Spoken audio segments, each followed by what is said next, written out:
ऊर्जा विभाग के हमारे केंद्रीय राज्य मंत्री श्रीमान श्रीपद नायक जी, ऊर्जा विभाग के सचिव श्री पंकज अग्रवाल जी, हमारे additional secretary Shri Akash Tripathi ji, additional secretary Shrikant Nagulapalli जी, उपस्थित सभी आज के इस कॉन्फ्रेंस में पधारे सभी क्षेत्रों के सज्जनों,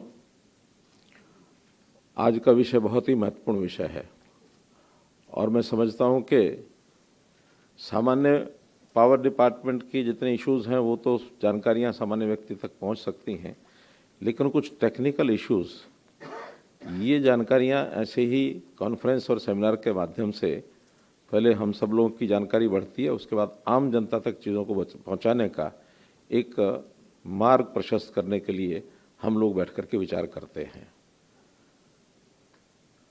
हम मानते हैं कि मनुष्य अपने आराम के लिए, अपने सुख के लिए नई नई खोज आज से नहीं, जब से मनुष्य की उत्पत्ति हुई है तब से वो करता रहा है।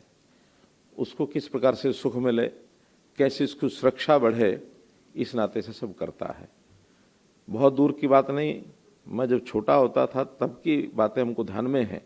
जब गांव में पावर नहीं थी, बिजली नहीं थी, उस समय भी गर्मी उस समय भी होती थी, सर्दी उस समय भी होती थी। खाना पक गया, ज़्यादा हो गया, उसको बचा कर रखना है, अगले दिन उसका उपयोग करना है, उसकी भी विधाएं होती थी। पानी ठंडा कैसे पीना है गर्मी के दिनों में, उसकी विधाएं होती थी। घड़ा किस मिट्टी का बना हुआ है, वो चिकनी मिट्टी का है या कोई इस प्रकार की मिलीजुली मिट्टी का घड़ा बने जिसमें पोरसनेस ज़्यादा हो, पानी डालकर उसके इवेपोरेशन उसका हो।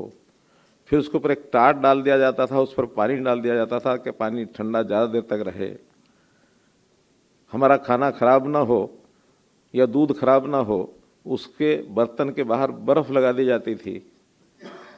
रात को खाना अंदर ना रखा जाए, यानी जो ऐसी पदार्थ है जो खराब होने वाला उसको बाहर कहीं लटका के रखा जाए ताकि खुली हवा में रहे। अब ये चीज़ें उस समय आवश्यकता थी, बिजली नहीं थी, सब करते थे। लेकिन जैसे पावर सेक्टर की ओर अब आगे बढ़ते हैं, देखते हैं, तो ये चीज़ें सुविधाजनक तरीके से हमारा मोड चेंज हो गया। जो प्रकार उस समय थे बदल करके हम एनर्जी ओरिएंटेड सारे अप्लायंसेस और सब प्रकार के हमने सब करने शुरू किए। गर्मी में हमने एयर कंडीशनर का उपयोग किया, रसोई में रेफ्रिजरेटर का उपयोग किया, सर्दी में हीटर कूलर या एयर कंडीशनर इसके उपयोग शुरू किए। और हमारा इंडस्ट्रियलाइजेशन वो भी पावर के ऊपर आधारित हो गया। जो मैनुअल था, जो कभी बैल से गाड़ी चलती थी, वो फिर पावर मोटर पंपिंग सेट इस पर आ गए। आवश्यकता के हिसाब से हमने नई नई चीज़ें ईजाद की, पावर की आवश्यकता बढ़ती गई, हमने जनरेशन बढ़ाते गए। जनरेशन बढ़ाते गए तो उसका बाई प्रोडक्ट इस नाते से ग्लोबल वार्मिंग ये शुरू हो गया और फिर प्रदूषण शुरू हो गया।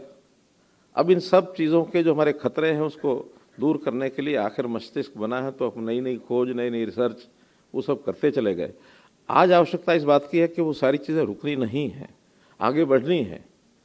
हमारा प्रोडक्शन बढ़ेगा, इंडस्ट्री बढ़ेगी, हमको अपना जीडीपी बढ़ाना है। आज हमारी इकॉनमी लगभग 3.2 ट्रिलियन डॉलर्स की है। हम 2028-29 में इसको 5 ट्रिलियन डॉलर पर जाना चाहते हैं। 2047 तक देश को हम विकसित भारत के रूप में देखना चाहते हैं। तो जब ये सब चीज़ें करनी हैं तो हम लोगों को सबको मिल करके इसका रास्ता भी खोजना होगा। पावर की एक सीमा है उसकी जनरेशन की, लेकिन प्रोडक्शन बढ़ानी है तो उसकी खपत भी बढ़ेगी। खपत बढ़ेगी, प्रोडक्शन बढ़ेगी, प्रोडक्शन को रोकना नहीं है, आर्थिकी बढ़ानी है। लेकिन जो हमारी खपत की और जीडीपी की जो रेशो है, वो जो है उसके ऊपर ध्यान जब गया कि इस रेशो को हम कैसे कम कर सकते हैं। आज जितनी पावर एक प्रोडक्शन के लिए काम आती है, उसी रेशो में अगर हमारी प्रोडक्शन बढ़ती है तो क्या खपत भी उसी रेशो में बढ़ेगी क्या? अगर उस रेशो में बढ़ेगी तो हमको कहीं ना कहीं रुकना पड़ सकता है। तो इस खपत की रेशो को कम कैसे किया जाए, हमारी जो एनर्जी कंजम्पशन है और हमारा प्रोडक्शन है उसकी रेशो को कैसे बदला जाए, एनर्जी एफिशिएंसी को हम कैसे डबल करें और रिडक्शन इन एनर्जी इंटेंसिटी इसको हम कैसे कम करें। ये सीधा सा एक आज के विषय का मैं समझता हूँ विषय है, जहाँ तक मैं मोटी भाषा में समझा हूँ। Isn't it so? यही है ना। तो अब इसके लिए हमको नए नए रिसर्च करनी पड़ेगी, हमको रेफ्रिजरेटर भी चलाना है, हमको एयर कंडीशन भी चलाना है, लेकिन शरीर के सुख को थोड़ा सा हम रेगुलेट तो कर सकते हैं। जैसे मैं कल भी एक जगह बोल रहा था इसी विषय पर, तो हम लोग एसी का अपना टेम्परेचर गर्मियों में कमरे में जाते हैं तो 18 डिग्री से शुरू कर देते हैं और कूलिंग इतनी ज़बरदस्त हो जाती है कि रात को सोने के बाद हम रजाई ओढ़ लेते हैं। एक तरफ कूलिंग है, एक तरफ हम रजाई ओढ़ रहे हैं, दोनों चीज़ों की क्या आवश्यकता, दोनों को ख़त्म करो। तो क्या इस 18 डिग्री को हम 22, 23, 24 पर ला सकते हैं, रजाई को भी छोड़ सकते हैं। और ये हम पहली बार कर रहे हैं ऐसा नहीं है, विदेशों ने बहुत समय पहले इसको कर लिया है। तो यही है एनर्जी एफिशिएंसी।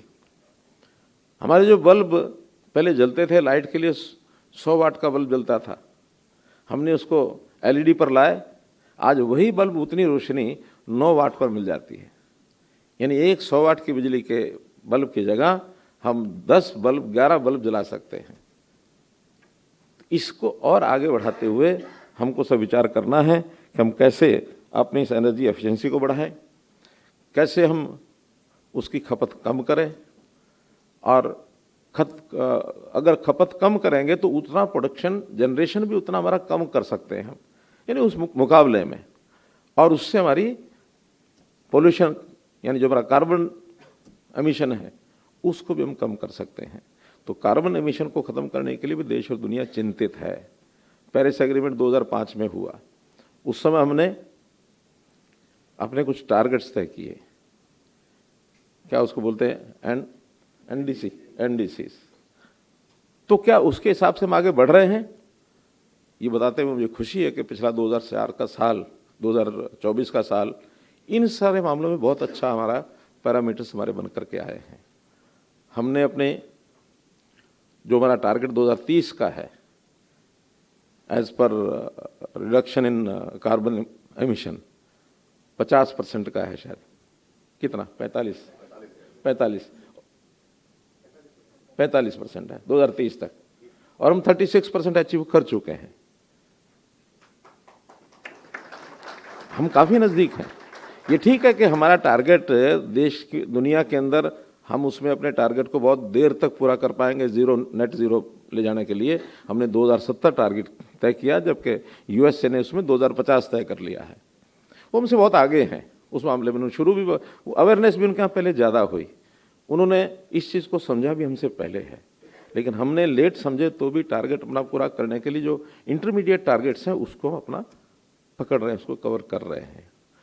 अभी एक द्वंद्व चल रहा है फॉसिल और नॉन फॉसिल एनर्जी का, कि फॉसिल में ज़्यादा हमारे पोल्यूशन की ओर बढ़ेंगे, नॉन फॉसिल आरई में जाएंगे तो कम से कम होगा पोल्यूशन। उसके टारगेट भी हम काफ़ी नज़दीक पहुंच रहे हैं। 2030 में हमको नॉन फॉसिल 50% अपना करना है और हम 47% तक पहुंच चुके हैं। तो ये वर्ष हमारा 2024 का बहुत एक अच्छा पैरामीटर्स को लेकर के आया हुआ है।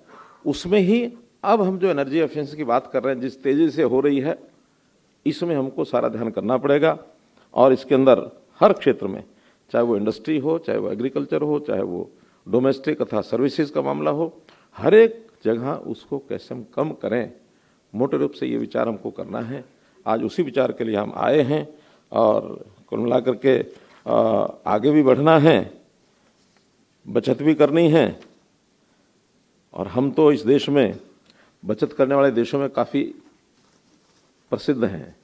ये दुनिया के कुछ देश ऐसे हैं जो बचत करने के आदी नहीं हैं, कंज्यूमरिज्म की तरफ बढ़ते हैं, हर चीज़ लोन ले और आगे बढ़ जाओ।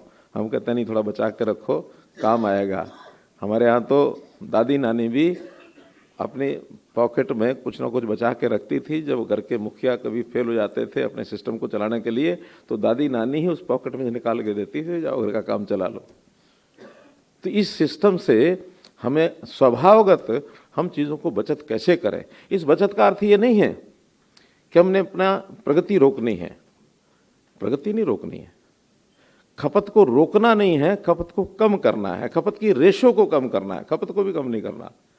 खपत तो जैसे हमारी प्रोडक्शन बढ़ेगी वैसे वैसे बढ़ेगी, लेकिन उसकी रेशो, उसमें हम अपना सुधार करके किस प्रकार से हम उसको चीज़ों को रिफॉर्म करें, किस प्रकार से नई नई टेक्नोलॉजी से हम इन चीज़ों को आगे बढ़ाएं, इस हिसाब से हमको आगे बढ़ना है। तो मैं अंत में इस सारे कार्यक्रम के लिए हमारा जो ब्यूरो ऑफ एनर्जी एफिशिएंसी है बहुत समय से काम कर रहे हैं। शायद 2002 में स्थापना हुई थी BWD की, और उस समय से हम सुनते आ रहे हैं कि आज ये नया पैरामीटर आ गया, नई गाइडलाइन आ गई, आज नई गाइडलाइन है। इस नई गाइडलाइन से कुछ लोगों को परेशानी हो सकती है, उनको लगता है कि क्या रोज़ रोज़ हम तो अपना सिस्टम से चल रहे हैं, ये नया आ गया, बदलना पड़ेगा, क्योंकि सिस्टम तो बदलना ही पड़ता है। मैं आपको हरियाणा की घटना सुनाता हूँ कि जो पंप मोटर्स को ये तय किया गया कि 5 स्टार मोटर्स ही लगेंगी, इससे नीचे कोई मोटर का कनेक्शन नहीं दिया जाएगा बाय द पावर डिपार्टमेंट। तो 5 स्टार का एक सर्कुलर निकाल दिया, सब फार्मर्स ने अपनी बुकिंग करा दी कि हमको कनेक्शन चाहिए, कनेक्शन चाहिए। कुछ साल के बाद हमारे BE ने क्या किया, अब उस समय तो मैं यहाँ नहीं था, आज मुझे समझ में आया कि क्या किया, इन्होंने 5 स्टार को ही 3 स्टार कर दिया और 5 स्टार की डेफिनेशन बदल दी। हुआ था नहीं है? अब वही 5 स्टार की मोटर्स जिनकी बनी हुई है, मैन्युफैक्चरर ने उसी के ऊपर प्लेट बदल के 3 स्टार कर दिया। अब जब वो मोटर्स हमने किसानों को लगाने के लिए कहा कि अब ये लगा लो, वो कह रहे आपने तो हमारे से पैसे जमा कराए 5 स्टार के और अब आप 3 स्टार लगवा रहे हो, तो इसका जो पैसा बचा है वो हमको वापस करो। अब किसान तो उसको इतनी टेक्निकल चीज़ें समझ में नहीं, हमने कहा कि नहीं ये वही 5 स्टार, उसी का नाम 3 स्टार हो गया। कि कैसे हो सकता, 5 तो बड़ा है, 3 छोटा है। तो इस टेक्नोलॉजिकल चेंजेस में कई तरह की ट्रेड जो निटी-गिटी प्रॉब्लम्स आती हैं ट्रेडर्स को या मैन्युफैक्चरर्स को, उसको भी हमको समझाना पड़ेगा, समय से पहले उसको आगाह करना पड़ेगा। आज हम कोई चीज़ बदलेंगे तो कम से कम उसको इन एडवांस बताना पड़ेगा। जैसे मोटर व्हीकल्स में भी हम लोगों ने इसके मॉडल बदले हैं, तो समय से पहले एक टाइम लिमिट उसको आगे की रखनी पड़ेगी, तब तक आप अपनी प्रोडक्शन करके इसको बेच लें। इसके आगे ये प्रोडक्शन नए सिस्टम से ही करनी होगी आपको। तो इन सब बातों को भी लेकर के हमको ध्यान करना है, और कुल मिलाकर के अगर हम ये सब कर पाएंगे तो मैं समझता हूँ कि टोटल हमारी जो आज की ऊर्जा खपत है, और हम नए पैरामीटर्स पर अगर लोग ले आने सिस्टम को ले आते हैं, तो हमारी कुल मिलाकर 15% एनर्जी इसकी बचत हो सकती है। और 15% बचत जो होती है, इट इज़ सफिशिएंट, और इससे कॉस्ट भी कम आएगी, बचत भी होगी, लोगों के बिल कम आएंगे, और एनर्जी को यानी उसमें जितना उपयोग उसको करना है वो अपनी परचेजिंग कैपेसिटी के हिसाब से उतना ज़्यादा खपत करेगा। तो ज़्यादा खपत करने की कठिनाई नहीं है, लेकिन तुलनात्मक जो उसका उपयोग है, उस उपयोग के हिसाब से उसकी रेशो को ठीक करना, ये आज के इस सेमिनार का, आज के इस कॉन्फ्रेंस का उद्देश्य है। इतना मैं मानता हूँ। आप सब लोग 2 दिन तक बैठेंगे, हर एक पहलू पर एक एक विचार करके आगे बढ़ेंगे, और जिससे हम ऊर्जा डिपार्टमेंट के इन लक्ष्यों को प्राप्त करेंगे, तो हमारा अपना योगदान देश की विकसित भारत को बनाने में 2047 तक हम अपना योगदान दे सकेंगे। इन्हीं शब्दों के साथ बहुत बहुत धन्यवाद।